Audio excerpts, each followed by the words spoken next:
but first of all, good afternoon to everyone.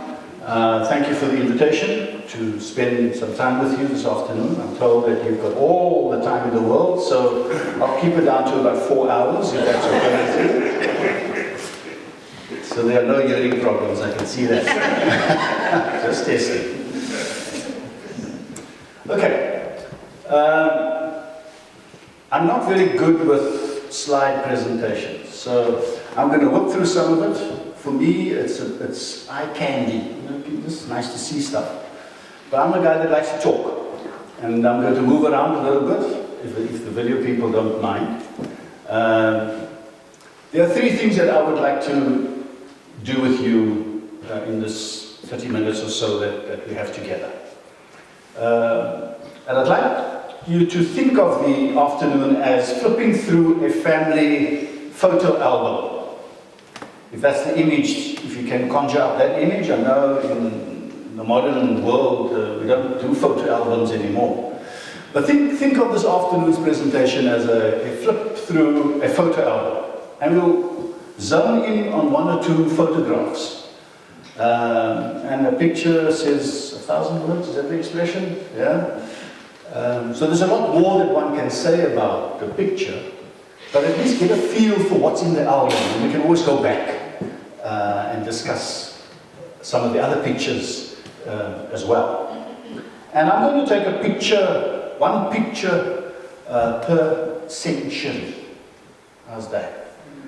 So our first recorded interaction between local South African people and visiting Europeans, explorers, the Portuguese explorers, was Bartholomew Dias, or Dias, is how you pronounce the name.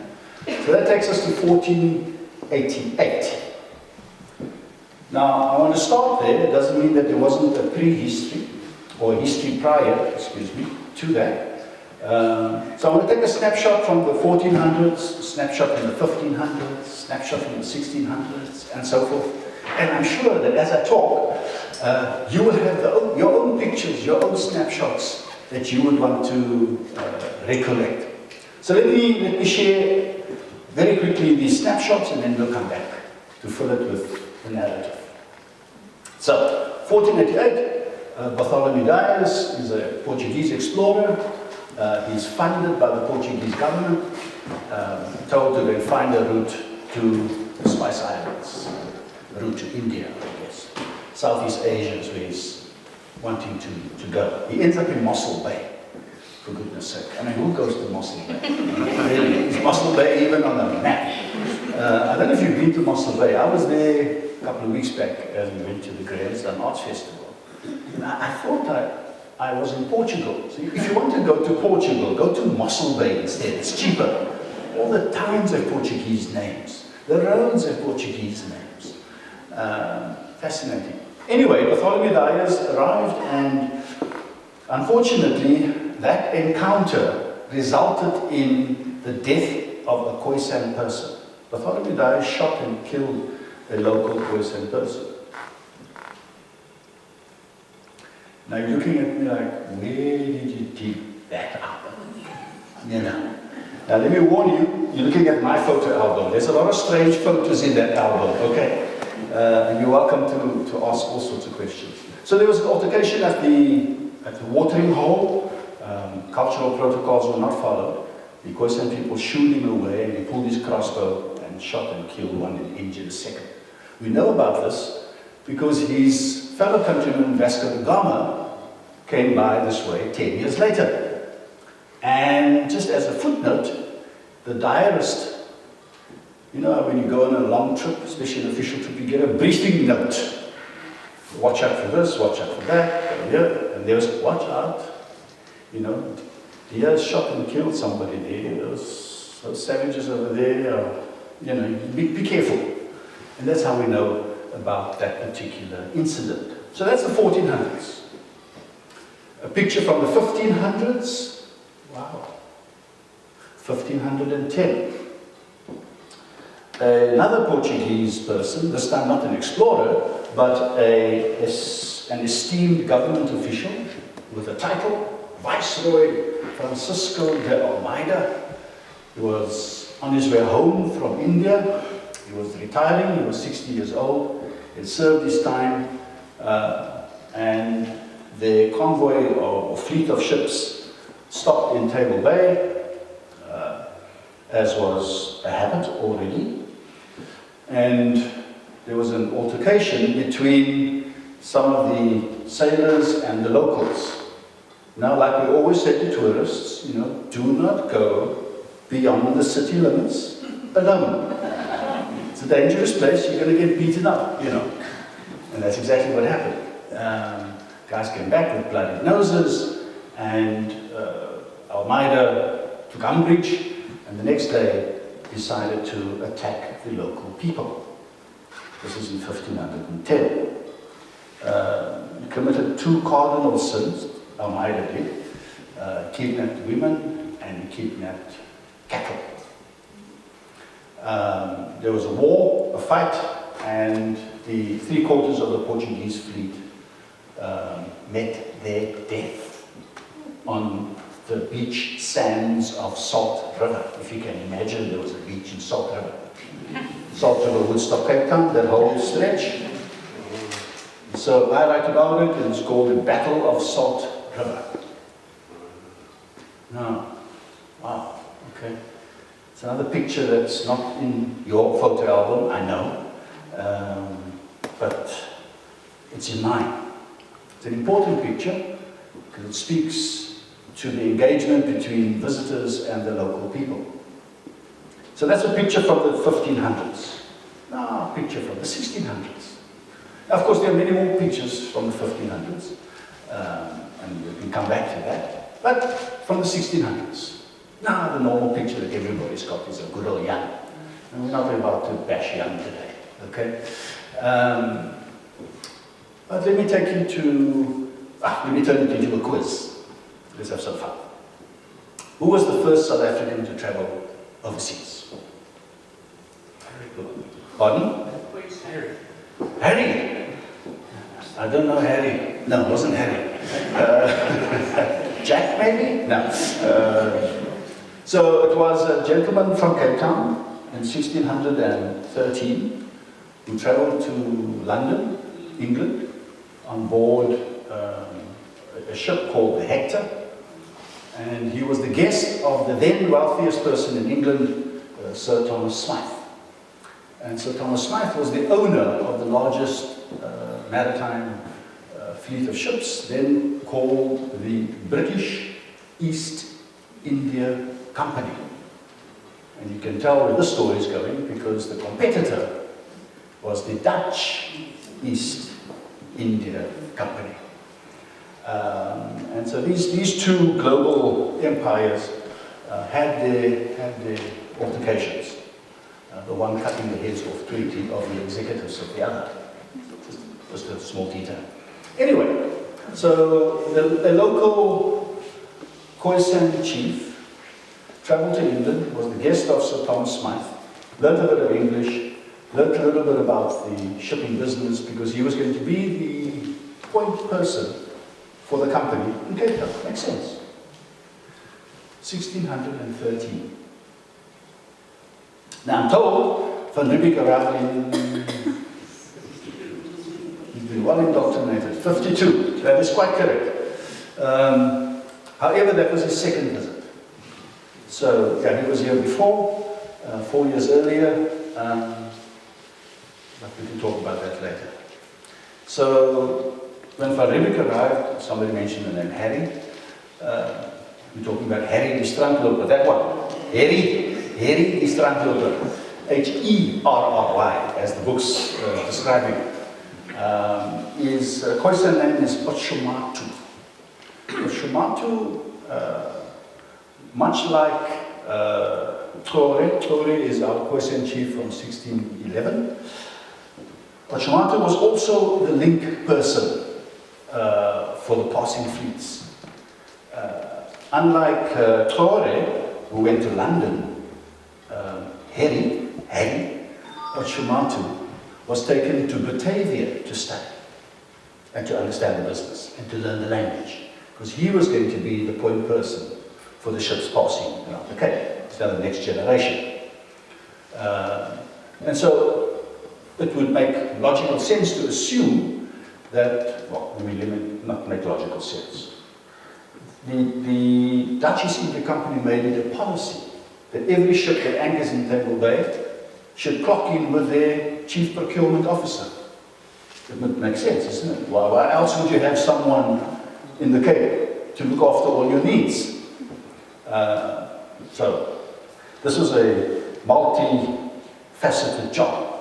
So there's procurement, fresh water, fresh women, what did I say earlier? You're confusing me here now. Fresh water, fresh vegetables, fresh meat. There was no refrigeration in those days, and so those were very precious commodities. And Harry would procure that and cream off quite a good percentage for himself as the middleman. But he was also the communications person. So there was no satellite, no cell phone communication in those days, and Harry had to ensure that communication was passed on from one vessel to another. I would think that's a pretty important role, because you know that thing about the telephone line, the broken line, message, by the time it gets to person number 5, it was nowhere close to the original message. So Harry had this particular role, and he studied in Batavia in 1631. We're not yet in 52. This is nog nie daar nie. So there's a lot of activity, a lot of very educated people floating around here. However, and I'll quote from the back of my book, in 1605, Sir Edward Michelborn, a British official visiting the Cape, had this to say about the people of the Cape that I've just described to you. This is his take on these locals that are educated abroad and so forth. The people of the Cape are the most savage and beastly people God has ever created. Yeah, the British would say. That was the dominant view at the time of the local people, that the Dutch called the Kaapmans, people of the Cape, men of the Cape. And later they got other names as people got to understand the indigenous names attached to these people. Kwa, Kwa, the Hessa Kwa, emphasis on Kwa. You hear the language Kwa. So let me give you a quick language lesson. You all know about Namakwa land, right? Say the name slowly. Namakwa land. Yeah? Groot Namakwa and klein Namakwa. Okay. You all know about Uteniko Mountains, yeah? Say it slowly. Oteni-kwa. People of honey, place of honey. The Hessa-kwa. The Dharma-kwa. The Kocho-kwa. The Horonite-kwa. So if you look at the maps of the 1700s, you'll find the cartographer, Tyrian, the Dutch cartographer, labels the places after the people who live there. If we were talking Afrikaans, we would call it the kraal. The kraal is where you live, or the suburb, to use modern language. So Wynberg, as you know, is not Wynberg. Yeah? It's wyn, as in alcoholics. Yeah? Wynberg. Wat is 'n berg hierso? Dis die berg van die wyn. That's what it is actually. No wonder the British made this their military hub when they took over. And then, of course, cavorted with the locals around Wynberg, which is why you find the colours in Wynberg looking very much like whites. Straight hair, very English features, as opposed to the northern areas where the trekboers and the farmers went to, who intermarried with more Khoisan-oriented people.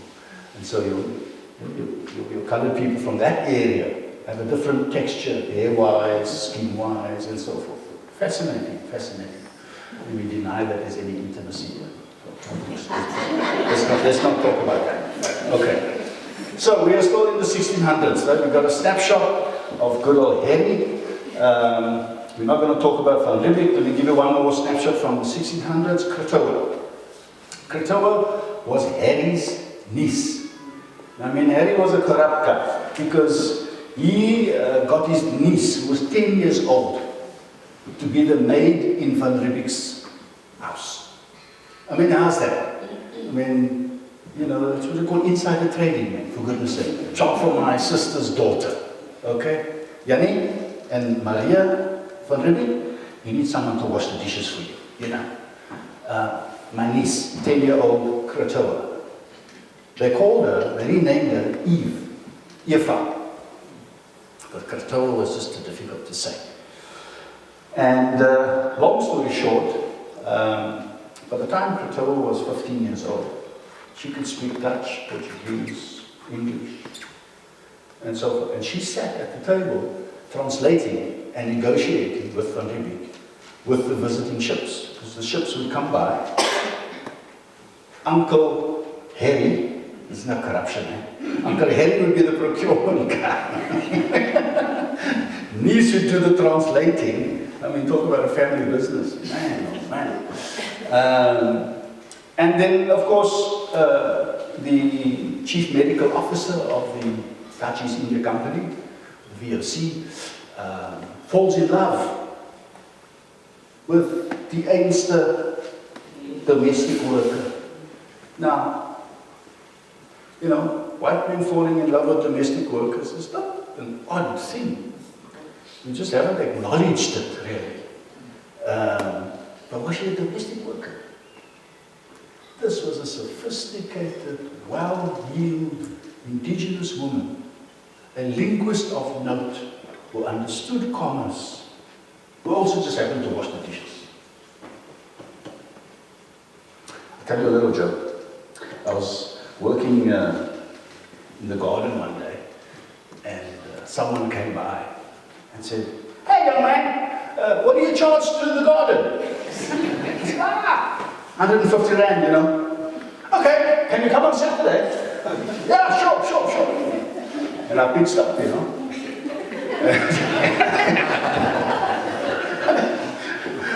I did the garden, you know, and took the money. And much later, she realized that this is Dr. Richards.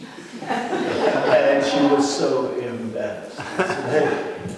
And that I was her neighbor.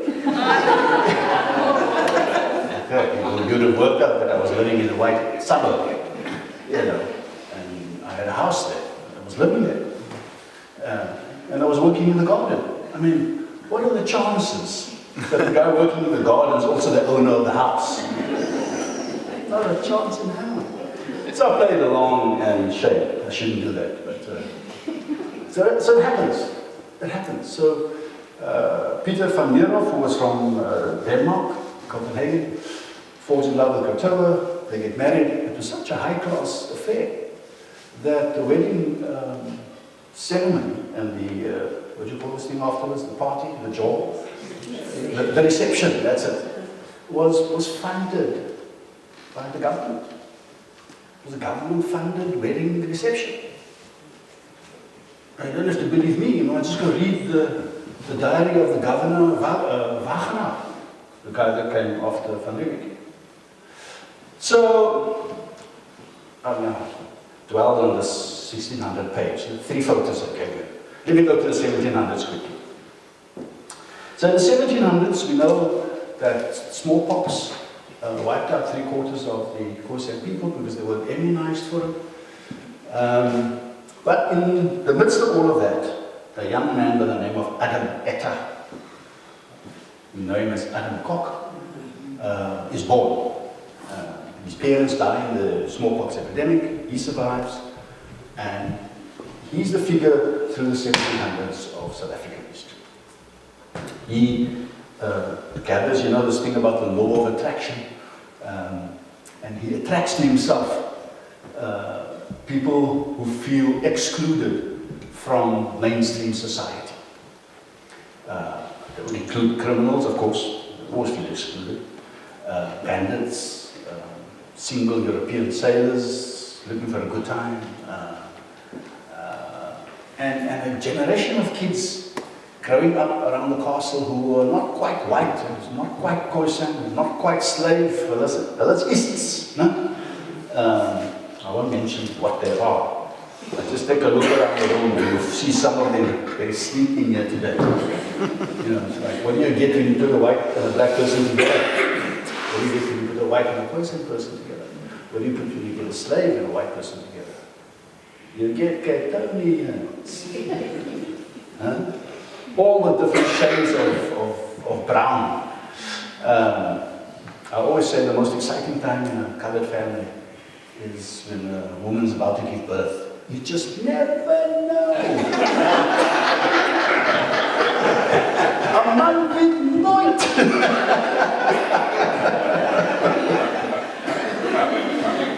Hey, genetics is a funny thing. It skips a generation, you know. It's like they came out white. Yeah, it wasn't the milkman's son. No. So, yeah. Like my family, you know, my mother's Dutch and my father was of slave extraction. And I came out like this. My sister, on the other hand, she came out the splitting image of my mother. And, you know, I grew up with my mother, bless her soul, and she was my mother. And, you know, much later in life, you try and work out, I mean, how many of you work out with what race your mother is? Come on. You never think about it, right? Your ma's, hy bliksem vir jou. And, oh, my mother was Dutch. She was no fit vrou. That's a bit late, you know, you socialized, it's your primary relationship is not one of race. It's a maternal one. This is the woman out of whose womb I come. It only kind of struck me later, you know, when we had family gatherings, you know. There's a bunch of cousins, some fit, you know. I mean, the whiter than the whites here. You know? Blonde, their whole happy lot. I'm thinking, okay, this is probably normal. Imagine you grow up thinking that's normal. Because my mother's sister, Maggie, she decided to marry a girl from Portugal. Uncle Michael was like, as white as the Portuguese are white. And all my cousins on that side of the family is about as white and blue-eyed and blonde as they come. You know, I'm thinking, did something go wrong here? You know, but that was the family. And it's not unusual. That's the glorious nature of Cape Town. Our heterogeneous background, which we have not been allowed to celebrate, really. Okay, so 1700s, Adam Koch moves from Piketberg, or Piketberg, as we know, and he moves further towards the Orange River with this group of people, and they settle. He does well economically, he's a farmer, he's a ranger, he grew up knowing how to manage a gun and how to ride a horse. If you live in a farm and you don't know how to ride a horse and you don't know how to use a gun, then you're not worth your salt. That's what people who live in farms do. Yeah? So he was a skilled person in that sense. But he was also quite a leader. And he managed to create some order for these people that were kind of attracted to him. At the end, towards the end of the 18th century, Adam Koch dies in 1795, the same year that the British arrive on our shores in Muizenberg. So that's, the Dutch have been here now for 143 years. Let's get around numbers, 150 years. And now the British arrive. So Adam Koch dies, and the British arrive, and with the British come missionaries, of course. You know the story with the Brits. The Dutch arrived with farmers. The British arrived with missionaries. Quite interesting. Because the Dutch were running a business. They were running a business, a hell of a good business. Okay, company went bust in 1795. Around 1800 they were off the stock exchange and they were in so much debt. So no more VOC. The Brits come and they have missionaries. And the missionaries eventually end up by Adam Koch's people. Adam Koch had died, his sons are now running the show, and in good, typical British sophistication, Mr. Campbell, missionary Campbell says, you know, this thing that you call yourselves now, it doesn't go so well on the English tongue. There's no, for 150 years we've been talking Dutch now. Yeah? Now this whitey comes here, you can speak English now. What? There's another language now. What? Now, you know, you can't exactly say to the people in Britain, I'm a bastard. It doesn't go down so well. Well, in Dutch we must bastaards. It's gebaster, we mixed. Well, what's the English word for mixed? Mixed. No, bastard, man. I mean, later they gave a name for it. It's called coloured, but that's later. So they said, well, you know, so in fact on the 7th of August, 1813, there was this meeting, and the missionary convinced the Khoisan bastard leaders to change their name. Well, what shall we call ourselves? Gri. G-R-I. And of course, you know, in the Khoisan language, the suffix kwa means people. Gri, kwa. Gri, kwa, people. That's where it came from. Yeah, okay, it's fine, All of that's okay. You know. I did the speech last week in the Griekwa Royal House, actually. So we mustn't go so quickly over this name. Because this community called Griekwa, these Bastaards, I've got my slides there. I'll forget the slides. Actually, maybe this is a good slide because it's the name of the book. Bastaards. Changed from bastard to Griekwa. Okay. So what was this Griekwa thing? I mean, what was it? Was it a tribe or what was it? Couldn't be a tribe. But it was the first non-racial community in South Africa. It was a whole mix of people who agreed on one thing, and that is to revere and respect indigenous culture and history. Because Adam Koch, his mother was a Khoisan woman, his father was a white guy. It's like, I can resonate with that story, you know. In my case, it was the reverse. My mother was a white woman, my father was a black oak. Okay. So we're a mixed group of people. Should have been celebrated as a first non-racial community in South Africa. But colonial society is incapable of celebrating anything that wasn't white and anything that wasn't pure. So they would accept a pure black African tribe.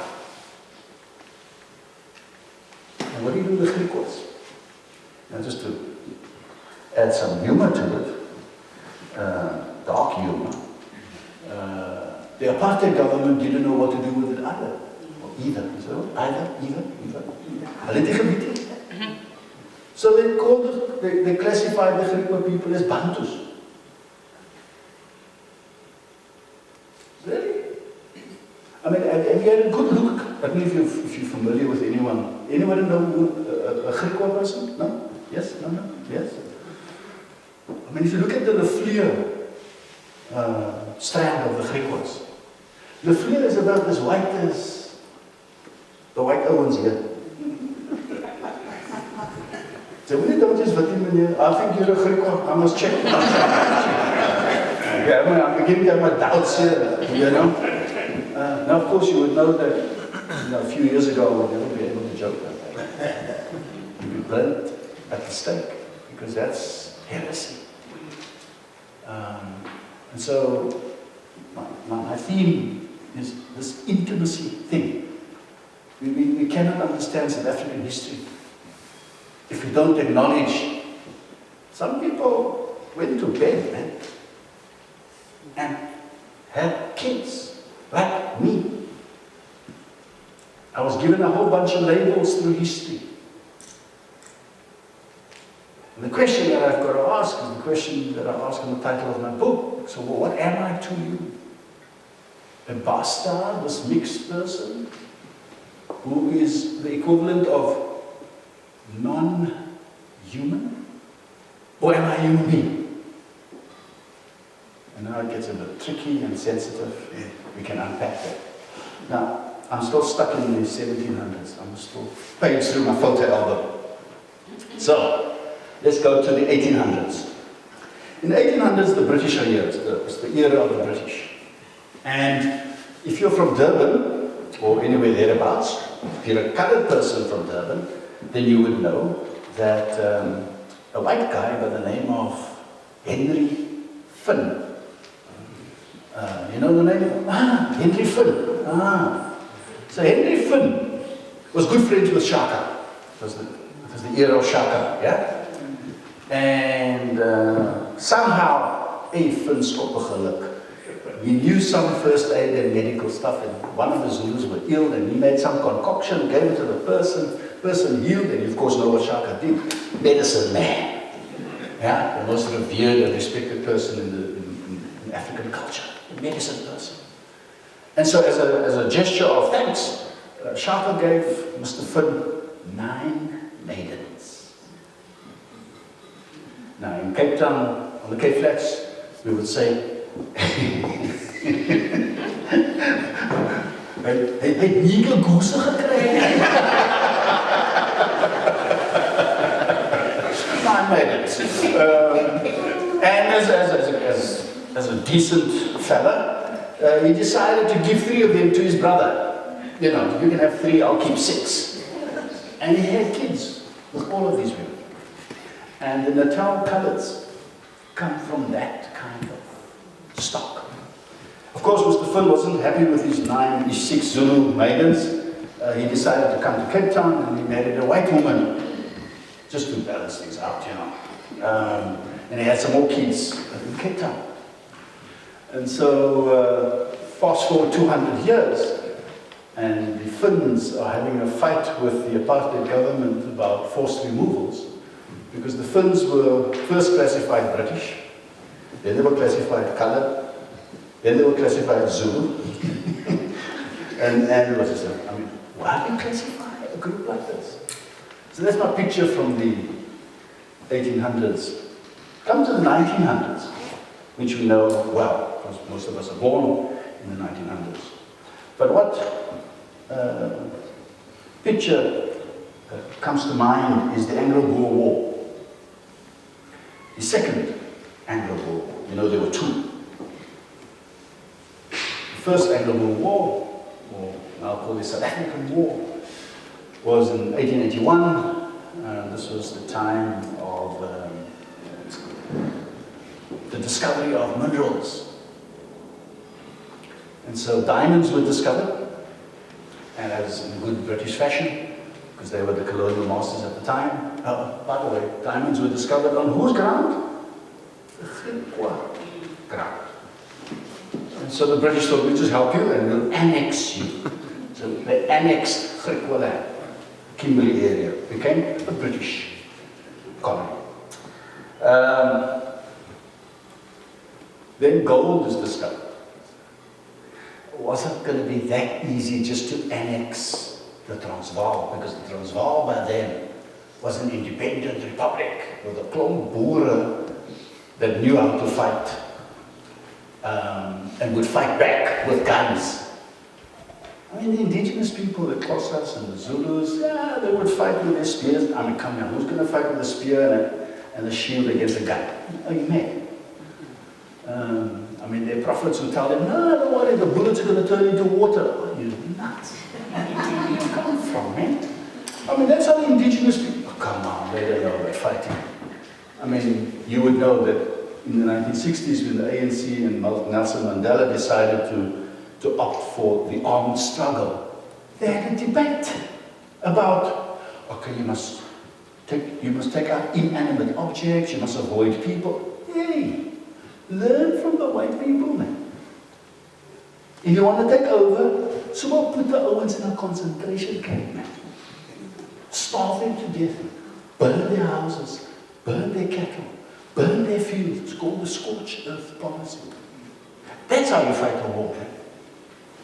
And that's what the Brits did to the Afrikaners in the second iteration of their war. We call the Second Anglo-Boer War. The first Anglo-Boer War, the British lost, and they of course learned their lesson. Second time round, they were not going to lose. And so they defeated the Afrikaners. The concentration camps, their scorched earth policy, first of all, created a pool of about 100,000 refugees. White refugees. Now, we're quite deliberate now, because the history books only talk about white people. There was an equal amount of black refugees, if not more. I mean, one farm would have a whole black family working on it. So you times it by a factor of 4. Okay, 2 to be conservative. The husband, the wife's the maid, the husband's the gardener. So for every one boerenvrou you have, you've got 2 servants. Okay, add my 2 likeness. Black people like to make children. So, so you end up with 4 black people to 1 white family. That's the ratio. And in good British fashion, by that time they were about as racist as you get them. They had concentration camps for black people and concentration camps for white people. But we only get records for the white people. And you would know in that context Emily Hobhouse, maybe. Yeah, she's the person that comes out and says, oh, terrible conditions these people are living in. Let's give them some education, better hygiene, and so they bring 200 teachers from Canada to teach white people in the concentration camps. Fascinating. The concentration camps took about 30,000 white people, the majority of whom were under the age of 18. So it effectively wipes out a generation, if you think of the impact.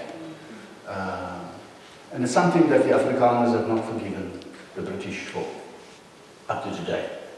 And it's something that our history hasn't come to terms with, if, and only if you consider that perhaps the victory of the National Party in 1948 was considered recompense for what the Brits did. So the concentration camps is a blight on the map of the South African story. Because they weren't just white victims, they were black victims, non-white victims. Fast forward the 1900s, big moment, 2 big moments. 1961, that's important because the Afrikaners under Mr. Verwoerd decide that they're going to declare themselves an independent, sovereign republic. And so they break ties formally with Britain. Tell the Queen to choose a finger, chose. Now, the Brits had been running the show here since 1795. And it's only in 1961 that the umbilical cord is cut.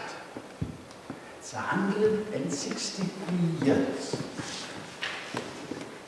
That's a long time.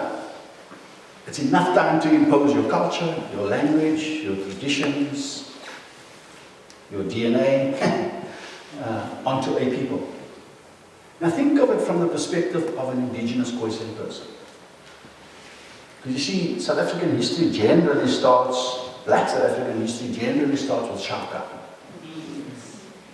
Yes, we know Shaka. And so I simply say, by the time you heard of Shaka, the Khoisan people have been dominated for almost 200 years. They've lost their land, their language, and their culture. The who? Who are you talking about? No, those people that were here long before anyone else, who married local visitors. Really? It's just like, wow. So, which is why, of course, I write the book. And I spend a lot of time pre-Van Riebeeck. You mean even before Van Riebeeck? I think Van Riebeeck is Johnny come late. Let me tell you a story. So, 1961, South Africa breaks ties with Britain, says, cheers, thank you very much. We're on our own. And then, of course, they pursue the experiment of apartheid with vigor. And that's when the forced removals starts and so on. You know, the District 6 was moved in the late 60s, and that's when all that happens. And Silence Town, there you go. Somebody woke up, somebody woke up. So, of course, and then in 1994, a new era starts. This little baby called democracy, this new South Africa, is barely 23 years old. You know, my son, my daughter actually, is 22, 23 this year. And we'll just do a comparison. A 23-year-old doesn't know something from their elbow. I don't know what it is. It's an expression. There's a recording, so I can't say it yet. I mean, we're still just trying to find each other. And we have centuries of embedded prejudice, ignorance, racism, on the one hand, and centuries of stuff that we can celebrate, of indigenous people that have conquered the world, that have achieved. For example, Zara or Sarah Hendricks. How's that for a good name? How's that for a good Khoisan name? Sarah Hendricks. She translated the Bible from German into the Namakwa language in 1830. Huh? In the history books? No? Why? Simple. People of color don't have a contribution to make to civilization. Simple. Don't complicate things. Really? Well, I spent 2 volumes. In fact, I just printed out my 2nd volume today. This is volume 2, by the way. If you would like to do some proofreading, I've got some stuff for you. I want to read to you from the back cover 3 quotations, and then I'm going to close. This quotation is from 1871, from a person called Tio Soga. Anybody heard of that? Anyone from the Presbyterian Church? You would know Tio Soga was the first African ordained Presbyterian minister in South Africa.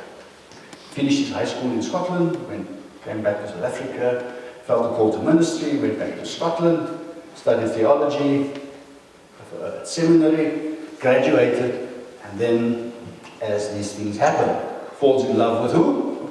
A Scottish woman. And they have children. Or she has all the children in Scotland, and then brings the babies home to be socialized in South Africa. Theo dies at a young age, at 42, pneumonia.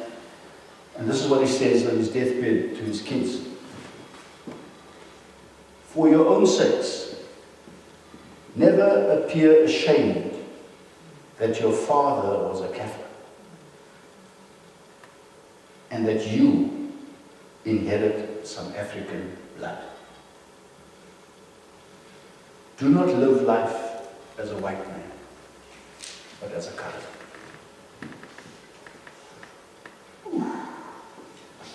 Okay, let's move from that photo. That's a heavy photograph. Can you imagine? South African old marries a Scottish woman. I wonder what the ladies look like. Just take a look around the room and see. In 1834, have you heard of the Cat River rebellion, the Cat River issue? No? Yes? No? So the Cat River settlement was like the Mitchell's Plain. You know, you've heard of Mitchell's Plain, right? Yeah, just checking. Dis mos nou Wynberg. Mense die kant van die berg, jy mos nie wat aan die ander kant van die berg aangaan. So I'll just remind you, like Mitchell's Plain is like 1 million colored people live, you know. So the Mitchell's Plain settlement of the 1800s was called the Cat River settlement in the Eastern Cape, Fort Beaufort area, if you know the geography. And here's a quotation from one of their thought leaders. The quality of engagement was just phenomenal. Wenzel Jimra, as I for a good question, thoroughly Dutchified, says, what can raise a nation as much as liberty can? What can raise a nation as much as liberty can? Liberty, equality, fraternity. That's where it comes from. There was a huge revolution, it's called the Cat River Rebellion, that took place. I end on this note. Hendrik Heine says, another Khoisan leader and orator, he says, there is no midway between slavery and freedom. Of course, he was reacting to this notion that colours are this ham in the sandwich here. And so there's deep philosophical discussions that take place. And I did say it was my last quote, but I have to just lie to you and tell you the absolute last one. A white missionary arrives here, young guy, 23 years old, starry-eyed, going to bring the gospel. And he falls in love. These young boys. Falls in love, marries, and they have children. That's what happens in those days. Contraception, I don't think it worked. And so he writes a letter to his missionary agency. And this is what he says in the letter. And I quote it at the back of volume 1. I have no reason whatever, we would say whatsoever today, I have no reason to repent of my marriage to a Khoisan woman. But on the contrary, experience teaches me that I must in fact bless and thank God for her. I have no reason to repent of my marriage to a Khoisan woman. Marriage, the institution of marriage, the most holy of sacraments, if you want to use that language, of institutions. This guy is told he must repent.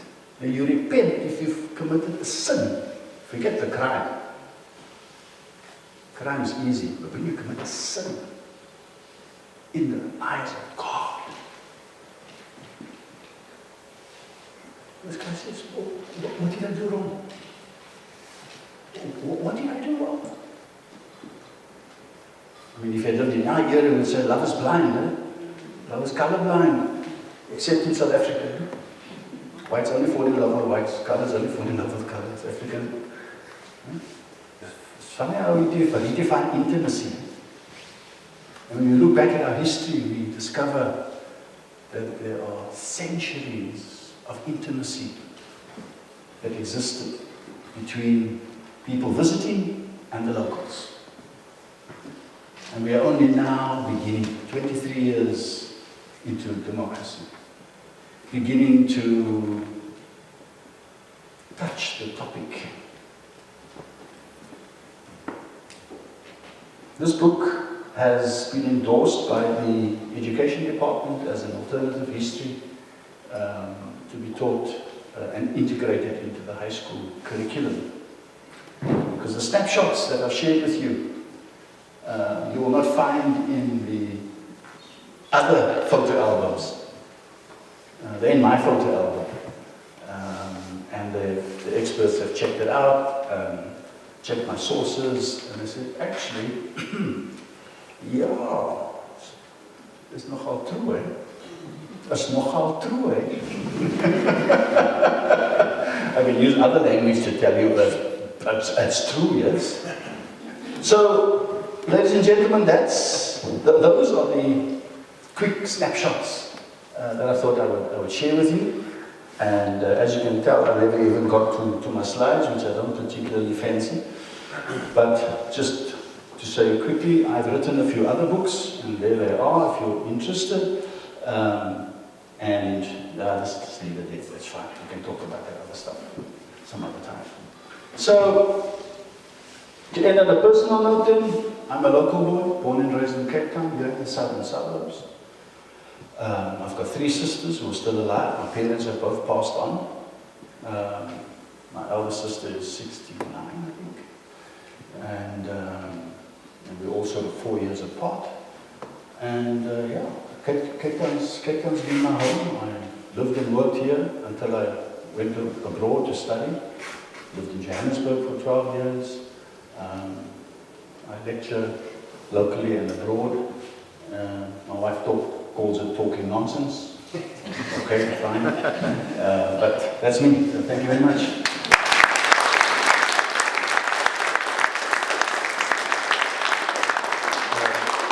Thank you very much. I don't know if would you take some questions? We'll have a couple of questions. Any questions? Clear as mud. Fine. I just want to express appreciation for an alternative history. And I do that, some people here will know, I am a direct descendant of Zara Hendricks. I am the great-great-great-grandson of hers. Thank you. Well, thank you very much. I enjoyed your gardening story. When I was a much younger man, I went once with an aunt of mine who was a keen gardener. We went to a horticultural meeting. And there was a very wealthy guy that had a camellia collection in England. And he used to open this vast estate once a year for charity. And on that day, he also used to dress up as a gardener with a pair of clippers in his old suited frame. And one of the ladies came along and said to him, "My dear man, are you the head gardener here?" He said, "Yes, I am." He said, "Well, wouldn't you like to come and work for me? I'll give you £1 a day more than you're getting here in tea." I said, "Oh, you're going to have to do better than that, madam. But this madam I sleep with."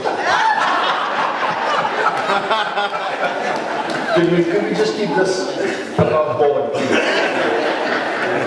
Ruben, thank you very much for a most entertaining talk. On behalf of the Cape Town Family History Society, I'd just like to give you a small token of our appreciation of your time. Wunderbar. And it's a very special wine that only we have made up for ourselves, especially in the Cape, by the most outstanding winemakers. And Of course. I want to talk about... Ruben does have a few books that he's got for sale if anybody is interested. So thank you very much for attending, and thank you very much for the ladies for the tea. So we're gonna break down, and please enjoy a cup of tea and fellowship with us. And we'll see you next time in Pinelands. Get that into your... Thank you very much.